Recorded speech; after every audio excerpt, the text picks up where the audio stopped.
ஒரு மனிதர் வந்து அல்லாஹ்வின் தூதரே, இறைவனிடத்துல நான் எப்படி துவா செய்யணும், எப்படி பிரார்த்தனை செய்யணும், எனக்கு அதை சொல்லித்தாங்களேன் அப்படின்னு கேட்கும்போது நபிகள் நாயகம் இந்த துவாவை சொல்லித் தருகிறார்கள். துவாவை சொல்லிக் கொடுப்பது மட்டுமல்ல, அதனால் கிடைக்கிற சிறப்பை இந்த செய்தியிலேயே நபிகள் நாயகம் குறிப்பிடுகிறார்கள். அந்த மனிதருக்கு நபிகள் நாயகம் கற்றுக் கொடுத்த பிரார்த்தனை என்ன? ரசூலுல்லாஹ் அந்த மனிதருக்கு சொல்றாங்க, நீ அல்லாஹ்ட்ட துவா கேட்கும்போது என்ன கேட்கணும்னா, அல்லாஹும்ம ஃபிர்லி வர்ஹம்னி வஆஃபினி வர்சுக்னி. 4 வாசகம். இந்த 4 வாசகம் இதைத்தான் ரசூலுல்லாஹ் சொல்லி கொடுக்குறாங்க. இந்த 4 வாசகங்களை கொண்ட இந்த துவாவின் பொருள் என்ன?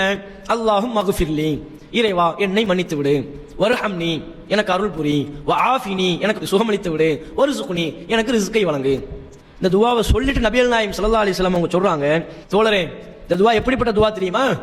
இந்த துனியாவையும் உனக்கு ஒன்றிணைத்து விடுகிறது, மறுமையையும் உனக்கு ஒன்றிணைத்து விடுகிறது. அப்படின்னா என்ன?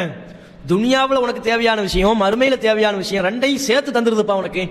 இந்த ஒரு துவாவை நீ அல்லாஹ் இடத்துல தொடர்ந்து கேட்டு வந்தா துனியாவும் உனக்கு கிடைத்து விடும், அல்லாஹ்வுடைய அருள் செய்கிற அடிப்படையில் மறுமையும் உனக்கு கிடைச்சிடும். துனியாவையும் நீ பெற்று விடுவாய், மறுமையையும் பெற்று விடுவாய். இரண்டையும் ஒருங்கிணைத்து உனக்கு பெற்றுத்தரக்கூடிய ஒரு பவர்ஃபுல்லான துவாங்கிறாங்க.